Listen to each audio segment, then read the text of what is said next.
Setelah menerima wahyu yang memerintahkannya untuk memperingatkan keluarga terdekat, Rasulullah mulai merencanakan langkah berikutnya. Ayat Allah berbunyi, "Dan berilah peringatan kepada kerabat-kerabatmu yang terdekat." Al-Quran Surah Asy-Syu'ara ayat 214. Ayat ini bukan sekadar instruksi biasa. Ia adalah perintah yang menandai dimulainya fase penting dalam dakwah Rasulullah. Misinya kini adalah mengajak keluarga terdekat untuk memahami kebenaran Islam, dan dengan itu memberikan pondasi awal bagi dakwah yang akan menjangkau seluruh umat manusia. Rasulullah mengumpulkan keberanian. Meski beliau adalah seorang yang dikenal dengan akhlaknya yang mulia, menyampaikan sesuatu yang bertolak belakang dengan kepercayaan nenek moyang mereka bukanlah tugas yang mudah. Dalam diam, beliau merenung di rumahnya, ditemani Khadijah, istrinya yang setia. "Wahai Khadijah, perintah Allah ini terasa begitu berat bagiku. Aku harus menyampaikan risalah ini kepada keluargaku, meski aku tahu beberapa dari mereka akan menolak." Khadijah memegang tangan Rasulullah, menatapnya dengan penuh cinta. "Wahai suamiku, engkau adalah utusan Allah. Jika Allah telah memerintahkanmu, Dia pasti akan membantumu. Aku di sini untuk mendukungmu, apapun yang terjadi." Dikuatkan oleh kata-kata Khadijah, Rasulullah mulai mengirim undangan kepada keluarga Bani Hashim. Beliau memilih rumah Abu Thalib sebagai tempat pertemuan, sebuah lokasi yang strategis dan dihormati oleh keluarga besar mereka. Hari itu tiba. Rumah Abu Thalib dipenuhi oleh suara canda tawa dan obrolan para anggota keluarga Bani Hashim yang berkumpul. Sekitar 45 orang hadir, termasuk Abu Thalib, Abu Lahab, dan anggota keluarga terdekat lainnya. Abu Thalib yang menjadi tuan rumah berdiri dan berkata, "Keponakanku Muhammad meminta kita semua berkumpul di sini hari ini. Marilah kita dengarkan apa yang ingin disampaikannya." Rasulullah berdiri dengan tenang, semua mata tertuju padanya. Wajahnya memancarkan keyakinan dan kesungguhan, tetapi juga ada harapan yang besar di dalamnya. Dengan suara tenang namun penuh kekuatan, beliau mulai berbicara, "Segala puji hanya milik Allah. Aku memujinya, memohon pertolongannya, beriman kepadanya, dan bertawakal kepadanya. Tiada Tuhan yang berhak disembah selain Allah. Tiada sekutu baginya. Sesungguhnya aku adalah utusan Allah yang diutus kepada kalian secara khusus dan kepada seluruh umat manusia secara umum." Beliau berhenti sejenak, membiarkan kata-katanya meresap. Beberapa orang mulai memperhatikan dengan serius, sementara yang lain terlihat ragu.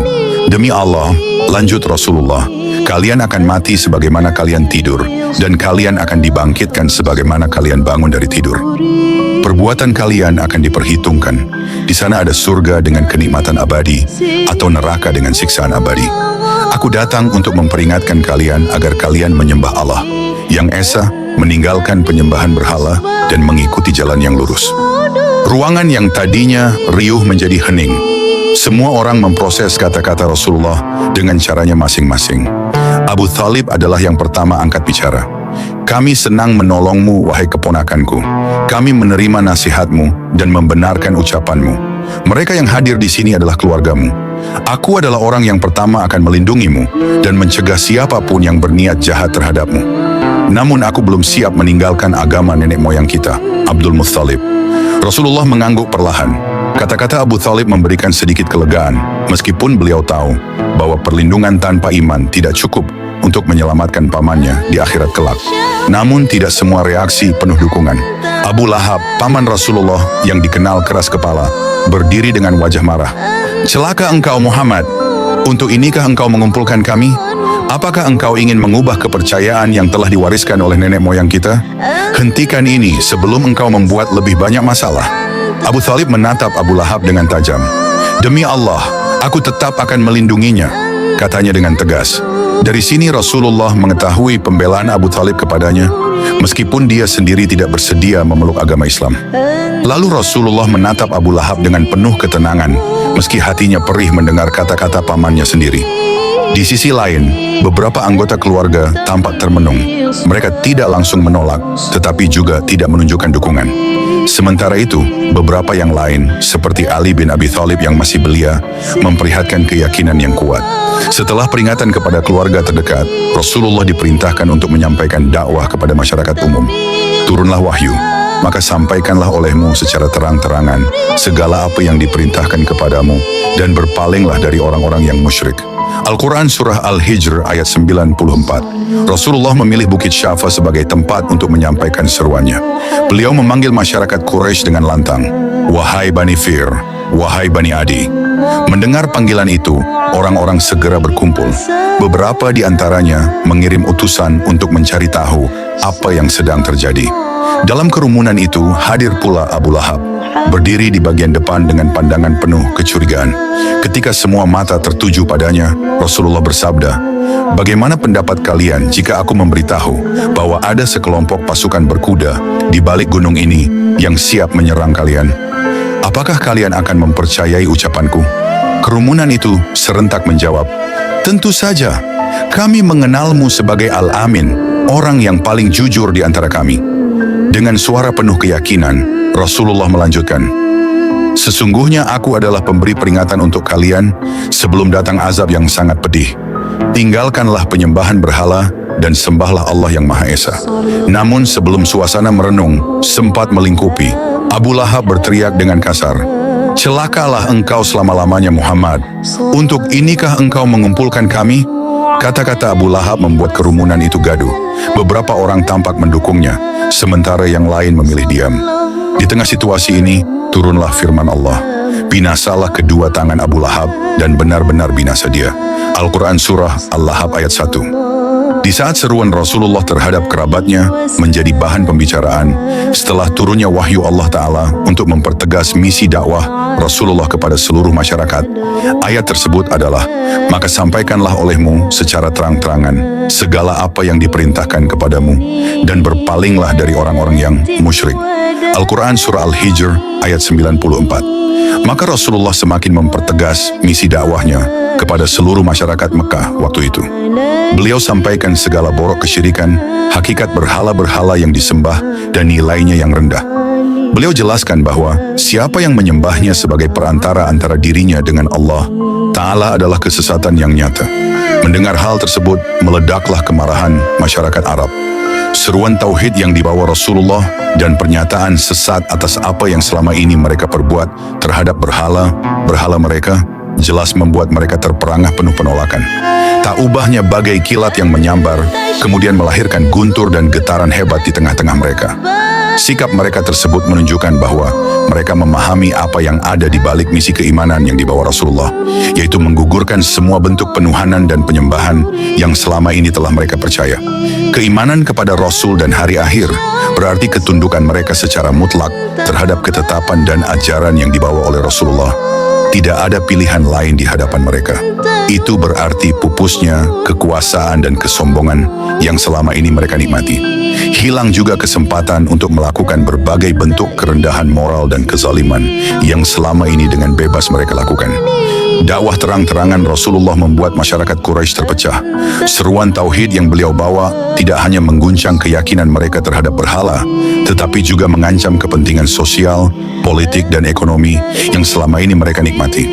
Seorang pemimpin Quraisy berkata kepada rekannya, "Jika Muhammad berhasil menyebarkan ajarannya, kita akan kehilangan kekuasaan kita.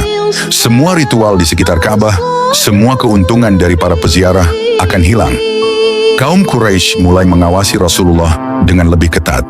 Mereka menempatkan mata-mata untuk melaporkan setiap gerak-geriknya. Ketika Rasulullah berbicara di tempat umum, mereka mengganggu, mengejek, bahkan menuduh beliau sebagai orang gila. Namun wahyu Allah terus turun untuk menguatkan hati Rasulullah dan para pengikutnya. Maka bersabarlah kamu terhadap apa yang mereka katakan, dan bertasbihlah seraya memuji Tuhanmu sebelum terbit matahari dan sebelum terbenamnya.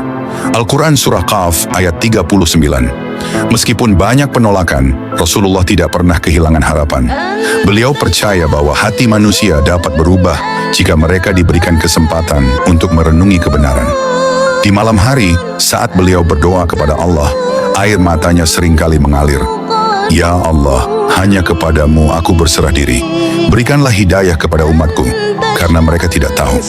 Dengan setiap wahyu yang turun, Rasulullah mendapatkan kekuatan baru. Perjalanan dakwah ini masih panjang, dan beliau siap menghadapinya dengan penuh kesabaran dan keyakinan. Di tengah semakin kuatnya dakwah Rasulullah, kaum Quraisy semakin khawatir terhadap pengaruh yang beliau sebarkan.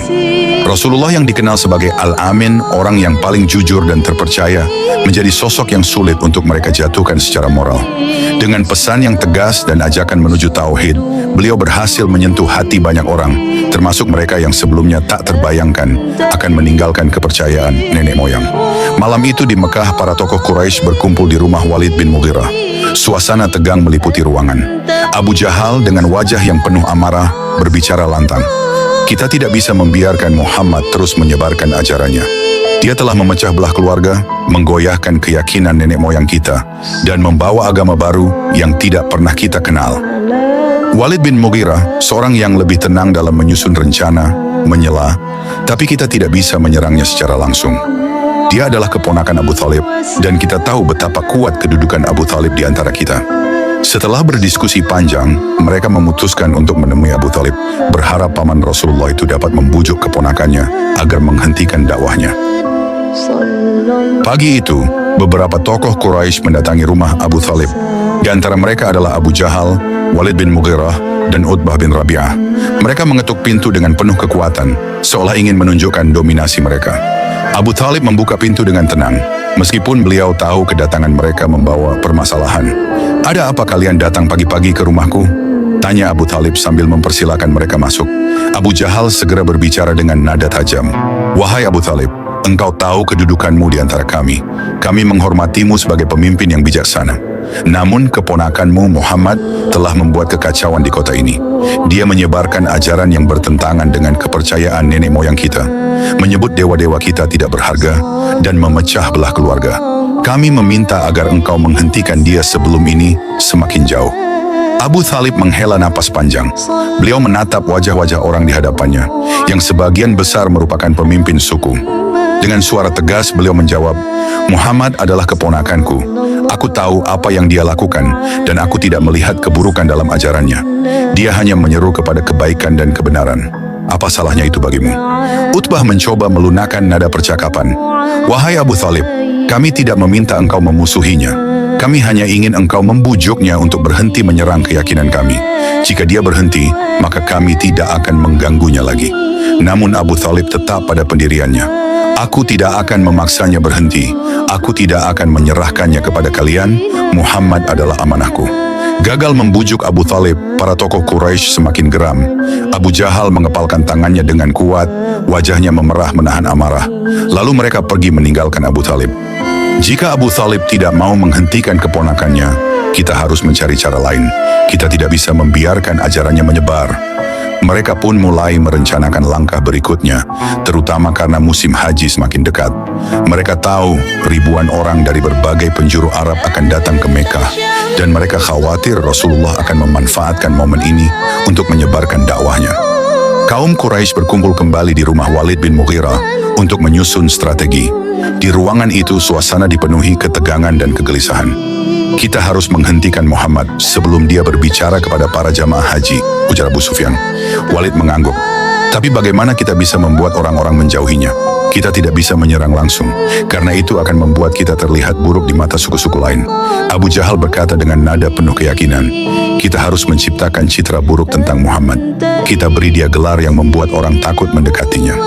Sebagai dukun, usul salah satu dari mereka. Walid menggeleng. "Tidak, Muhammad tidak menunjukkan tanda-tanda seorang dukun. Kata-katanya jelas dan tidak penuh teka-teki seperti dukun. Bagaimana jika kita menyebutnya gila?" Walid menolak lagi. "Tidak ada tanda-tanda kegilaan pada dirinya. Dia adalah pria yang cerdas dan berbicara dengan penuh logika." Setelah berdebat panjang, mereka akhirnya sepakat untuk menyebut Rasulullah sebagai tukang sihir. Walid meskipun awalnya ragu, akhirnya setuju. "Kita katakan bahwa Muhammad adalah tukang sihir yang memecah belah keluarga dan masyarakat. Dia memisahkan anak dari orang tua, saudara dari saudaranya, suami dari istrinya," kata Walid dengan nada serius. Ketika musim haji tiba, kaum Quraisy menjalankan rencana mereka. Mereka menempatkan orang-orang di setiap pintu masuk Mekah. Setiap jamaah haji yang datang diperingatkan agar tidak mendengarkan Rasulullah. "Waspadalah terhadap Muhammad. Dia adalah tukang sihir yang bisa memecah belah keluarga kalian," seru salah satu penjaga di pintu masuk kota. Namun meskipun mereka berusaha keras, mereka tidak bisa sepenuhnya menghentikan penyebaran dakwah Rasulullah. Banyak jamaah yang penasaran dan mendatangi beliau untuk mendengar langsung apa yang beliau serukan. Sejak Rasulullah mulai menyampaikan dakwahnya secara terang-terangan, gelombang kebencian dari kaum Quraisy datang bertubi-tubi. Mereka yang sebelumnya menghormati dan menyebut beliau sebagai Al-Amin, orang yang terpercaya, kini melontarkan hinaan, ejekan, dan tuduhan keji. Mereka tidak bisa menerima pesan tauhid yang disampaikan Rasulullah karena bertentangan dengan kepercayaan mereka yang telah diwariskan turun-temurun. Kaum Quraisy berusaha mencemarkan nama Rasulullah dengan segala cara. Salah satu tuduhan yang mereka lontarkan adalah bahwa beliau gila. Firman Allah mencatat ucapan mereka. Mereka berkata, "Hai orang yang diturunkan Al-Quran kepadanya, sesungguhnya kamu benar-benar orang yang gila." Al-Quran Surah Al-Hijr ayat 6. Abu Jahal, salah seorang tokoh Quraisy yang paling gigih memusuhi Rasulullah, seringkali berdiri di pasar-pasar dan tempat berkumpulnya masyarakat untuk menyebarkan fitnah. Suatu hari ia berteriak di depan kerumunan orang, "Lihatlah Muhammad itu. Dia hanya seorang yang tergila-gila pada ajarannya sendiri. Jangan dengarkan dia, atau kalian akan terpengaruh." Mendengar tuduhan ini, para sahabat Rasulullah merasa geram. Ammar bin Yasir berkata, "Wahai Rasulullah, izinkan kami membalas mereka. Mereka telah menghina engkau tanpa rasa hormat sedikit pun." Namun Rasulullah menenangkan para sahabatnya. Dengan senyum lembut, beliau berkata, "Biarkanlah mereka, wahai Ammar. Jangan balas keburukan dengan keburukan. Sesungguhnya Allah Maha mengetahui segala ucapan mereka."